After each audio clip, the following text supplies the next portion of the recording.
আমি সপ্তর্ষি, আর আজকের এই অডিওতে আমি মার্কসিজম নিয়ে কয়েকটা কথা বলবো। মার্কসিজম কাকে বলে বা মার্কসিস্ট ক্রিটিসিজম, এবং এখানে আমি একটা কথা বলতে চাই যে মার্কসিজম কিন্তু খুব ডিপ একটা কনসেপ্ট, ডিপ, এবং এটা সময়ে সময়ে পরিবর্তন হয়েছে। কিন্তু আমাদের প্রবলেম হচ্ছে যে আমরা মার্কসিজম জিনিসটা দুভাবে দেখি। দু ধরনের মানুষ আছে বাঙালিদের মধ্যে। এক ধরনের মানুষ, তারা সবসময় মার্কসিস্টদেরকে গালিগালাজ দেয়, বলে যে কোনো ক্ষতির জন্যই মার্কসিস্টরাই দায়ী। সোশ্যাল মিডিয়া খুললে এরকম মানুষজনদের দেখা যায়। আবার আর এক দল আছে, তারা কিন্তু নিজেদেরকে মার্কসিস্ট বলে ভাবতে বা পরিচয় দিতে ভালোবাসে। তারা লাল টুপি পরে, লাল টি শার্ট পরে, রেড ফ্ল্যাগকে স্যালিউট করে মে দিবসে, মানে 1 মেতে। কিন্তু এই দুটো গ্রুপ, যারা মার্কসিস্টদের গালিগালাজ করছে আর যারা মার্কসিস্ট বলে নিজেদেরকে পরিচয় দিচ্ছে, তাদের কাছে আপনি যদি জানতে চান যে মার্কসিজম জিনিসটা এক্স্যাক্টলি কী, তারা খুব বেশিরভাগ ক্ষেত্রেই একটা ভেগ আনসার দেয়। তারা 3-4টে বই সাজেস্ট করে দেয়, এবং আপনি কখনই স্পেসিফিক একটা আইডিয়াতে পৌঁছতে পারবেন না। তো আমি এই অডিওতে মার্কসিজম বস্তুটির বেসিক জায়গাটুকু ধরার বা বোঝার চেষ্টা করছি। মার্কসিজম জিনিসটা কিভাবে এলো, এবং মার্কসিজম বস্তুটি কি, বা মার্কসিস্ট ক্রিটিক যারা, তারা কি করেন, সেইটা বোঝার চেষ্টা করব। আমরা প্রথমে এটা বোঝার চেষ্টা করি যে এই মার্কসিজমের তত্ত্ব বা থিওরি, এটা ডেভেলপ করলো কোন সিচুয়েশনে। এর একটা বড় কারণ ছিল ইন্ডাস্ট্রিয়াল রেভলিউশন, যেটা মোটামুটি শুরু হয়েছিল 1750-এ এবং চলেছিল 1850, এইরকম, মানে এটাই পিক পিরিয়ড বলে আমরা ধরে নিতে পারি।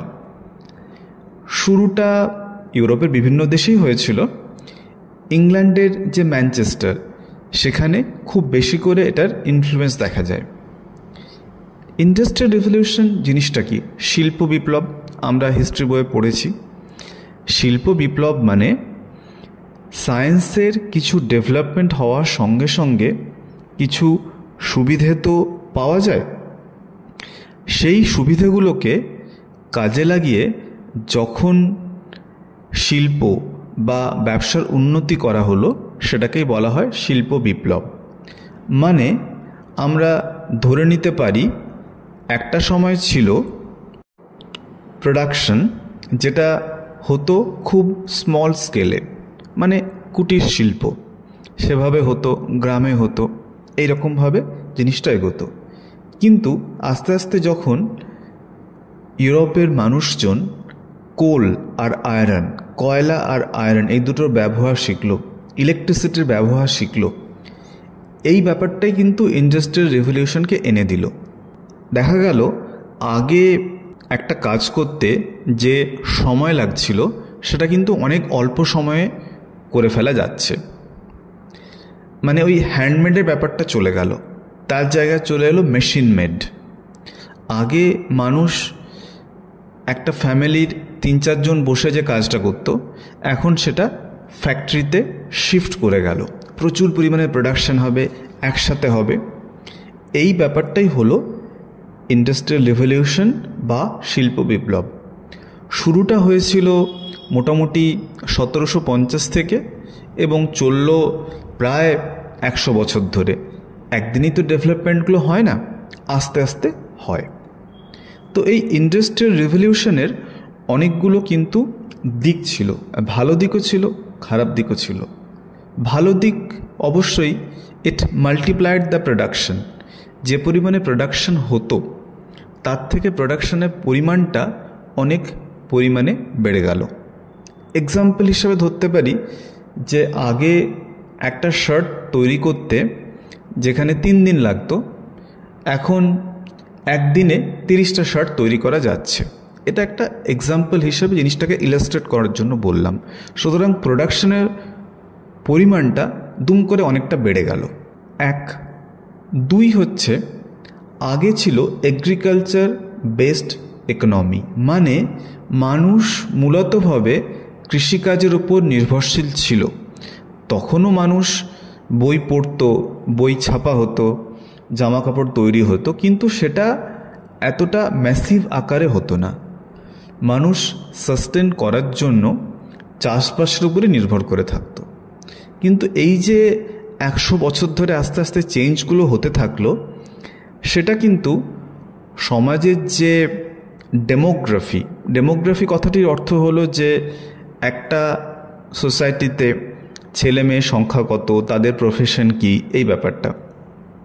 এবং এই ইন্ডাস্ট্রিয়াল রিভলিউশন এসে কিন্তু আমাদের কৃষিভিত্তিক সমাজ ব্যবস্থাকে ইন্ডাস্ট্রিয়াল সমাজ ব্যবস্থায় পরিণত করে দিল। এবং আমি যদি খুব সহজ একটা উদাহরণ দিই, যে আসানসোল, দুর্গাপুর, এই দুটি শহর এত উন্নত কেন, এত ঝাঁ চকচকে কেন, কেন ওখানে এতগুলো shopping mall, English medium schools বা বড় বড় নার্সিংহোম, কেন বাঁকুড়া, পুরুলিয়ায় এই সুবিধাগুলো নেই?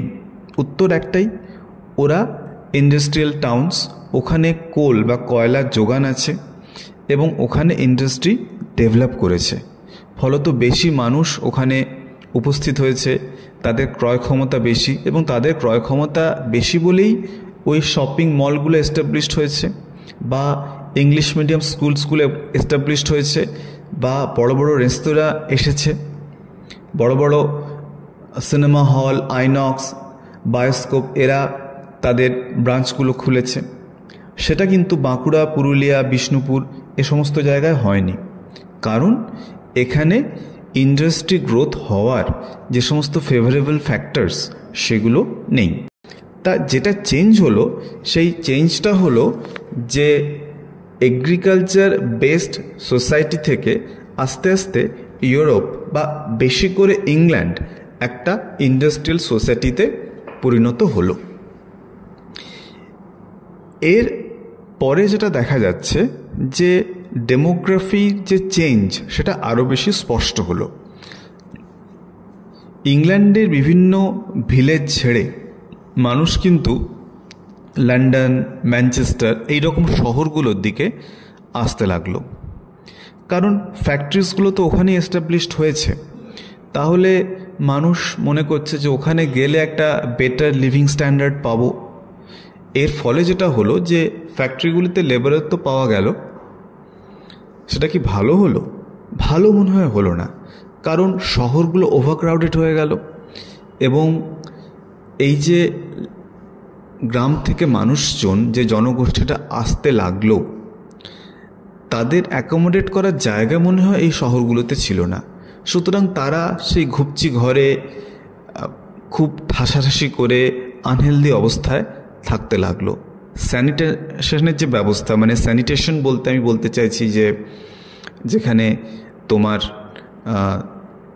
তুমি পরিষ্কার পরিচ্ছন্ন থাকবে, সেই ব্যাপারটাও ভালো ছিল না, বেশ কষ্ট করেই থাকতে হলো। এবং এই ফ্যাক্টরিতে যখন মানুষ কাজ করছিল, তখন তাদের কিন্তু অনেকটা সময়, মানে ব্রুটাল আওয়ার্স, প্রচণ্ড শীতেও তাদেরকে 12 ঘন্টার বেশি কাজ করতে হয়েছে।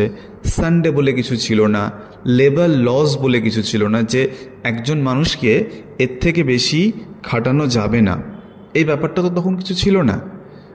তো এই সমস্ত লেবারেরাও কাজ হারাবার ভয়ে প্রাণপণে খাটছে।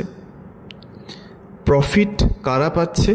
যারা ফ্যাক্টরি ওনার, ফ্যাক্টরিগুলোর মালিক যারা, তারা প্রফিট পাচ্ছে।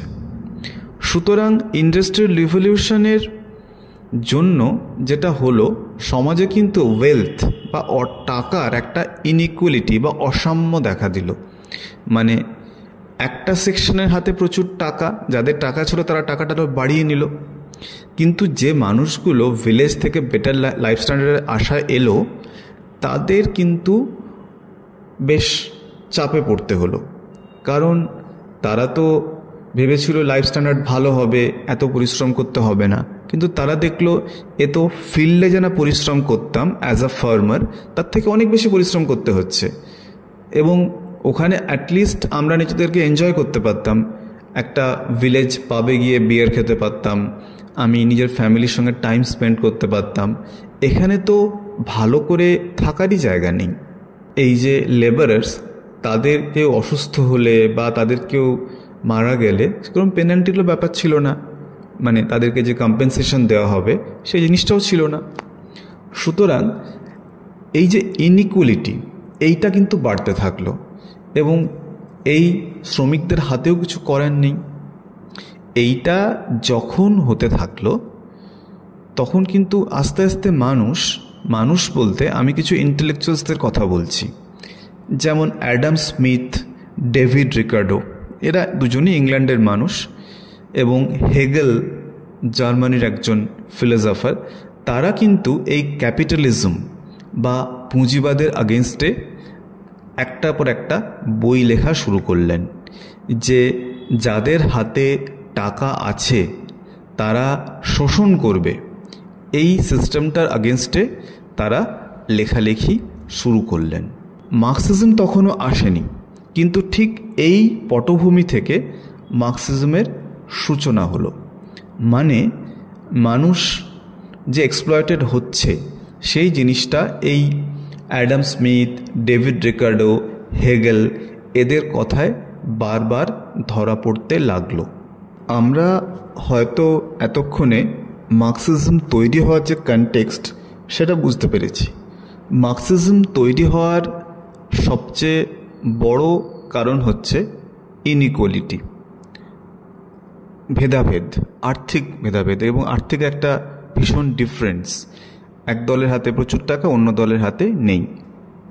এবং ঠিক এইরকম জায়গায় কার্ল মার্কস জার্মানির একজন ভদ্রলোক, 1818 সালে জন্মেছেন, এবং তার বাবা ছিলেন লয়ার। তিনি কিন্তু এসব নিয়ে পড়াশুনো করছেন। তিনি ডেভিড রিকার্ডো পড়ছেন, অ্যাডাম স্মিথ পড়ছেন, হেগেল পড়ছেন ভীষণ মন দিয়ে, এবং ভাবছেন যে এই ক্যাপিটালিজমের আগেনস্টে কি করা যায়।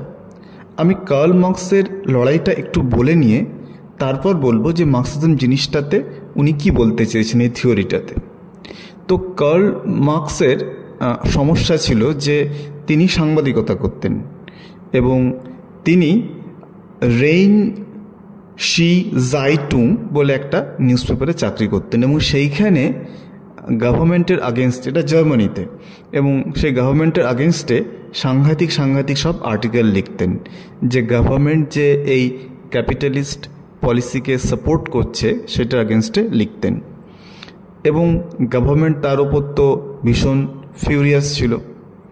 এবং শুধু তাই নয়, যে তখন যে ডেমোক্রেটিক, গণতান্ত্রিক এবং সোশ্যালিস্ট যে সমাজতান্ত্রিক যে মুভমেন্টগুলো হতো সেগুলোতেও কিন্তু কার্ল মার্কসের সমর্থন ছিল।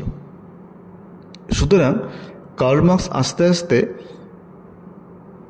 ওখানকার যে গভর্নমেন্ট, সেই গভর্নমেন্টের কাছে হয়ে উঠছেন এনিমি নাম্বার 1। সুতরাং এর জন্য ওনাকে অনেক কষ্ট পেতে হচ্ছে। কীরকম? উনি যে নিউজ পেপারটা চাকরি করতেন 1843 সালে সেটাকে বন্ধ করে দেওয়া হলো, মানে উনি জবলেস হয়ে পড়লেন। উনি ইউনিভার্সিটিতে পড়াশুনো করবেন, নানা কারণ দেখে ওকে ইউনিভার্সিটি থেকে, মানে ইউনিভার্সিটিতে অ্যাডমিশনটাই ভালোভাবে দেওয়া হলো না। তো উনি তো বেশ সমস্যায় পড়লেন। এর মধ্যে একটা ঘটনা ঘটছে, 1848 সালে একটা রিভলিউশন বা একটা বিদ্রোহ হচ্ছে, যেখানে যারা একটু মুক্ত চিন্তাভাবনা করতে ভালোবাসেন, যারা এই ক্যাপিটালিজমের বিপক্ষে, তারা মুখ খুলছেন। কিন্তু যাদের গভর্নমেন্ট তাদেরই তো ক্ষমতা বেশি, সুতরাং যারা মুখ খুলছেন সেই মুখগুলোকে বন্ধ করাতেও সরকারের বেশি সময় লাগছে না। এটা 1848 সাল। এখানে মার্কসের সঙ্গে ফ্রেডরিক এঙ্গেলস বলে আরেকজন ভদ্রলোকের নামও ভীষণ ইম্পর্ট্যান্ট। এবং তোমরা যদি সিপিএমের অফিসে যাও সেখানে দেখবে যে মার্কস এবং এঙ্গেলস দুজনের ছবি টাঙানো আছে। মার্কস আর এঙ্গেলস দুজনের ব্যাকগ্রাউন্ড আলাদা ছিল, এঙ্গেলসের বাবার তো প্রচুর টাকা ছিল, ওনার তো ম্যানচেস্টারে টেক্সটাইল বিজনেস ছিল। ওনাদের প্রথম দেখা হয়েছিল সেই নিউজ পেপারের অফিসে, সেটা 1842 সাল। কিন্তু সেটা খুব দীর্ঘস্থায়ী একটা বন্ধুত্ব হয়নি। 1844 সালে তখন কার্ল মার্কস জার্মানি ছেড়ে পালিয়ে গেছেন বা পালাতে বাধ্য হয়েছেন। সেইখানে একটা ক্যাফেতে এই দুই ভদ্রলোকের আবার আলাপ হচ্ছে, মার্কস আর এঙ্গেলসের, এবং তারা আড্ডা দিচ্ছেন। আড্ডা দিতে দিতে এইটা দেখছেন যে আচ্ছা, আমাদের যে পলিটিক্যাল ভিউজ বা সোশ্যাল ভিউজ, এইগুলো তো অনেকটাই মিল রয়েছে। কারণ দুজনেই হেগেলের ভীষণ ভক্ত, দুজনেই ক্যাপিটালিজমের প্রচণ্ড বিরোধী, দুজনেই সাধারণ গরিব ওয়ার্কিং ক্লাস মানুষ, খেটে খাওয়া মানুষ, তাদের সপক্ষে কথা বলছেন। হ্যাঁ, এঙ্গেলস একজন টেক্সটাইল মিল ওনারের ছেলে হয়েও তিনি কিন্তু সাধারণ মানুষের হয়েই কথা বলছিলেন। কারণ ম্যানচেস্টারে উনি যখন কাজ করেছিলেন কিছুদিন ওনার বাবার ফ্যাক্টরিতে, উনি দেখেছিলেন যে সাধারণ যারা লেবারার্স তারা কিভাবে সাফার করে। সুতরাং এরা কোলাবোরেট করছেন, মার্কস এবং এঙ্গেলস। এই কোলাবোরেশনটা খুব সিগনিফিক্যান্ট।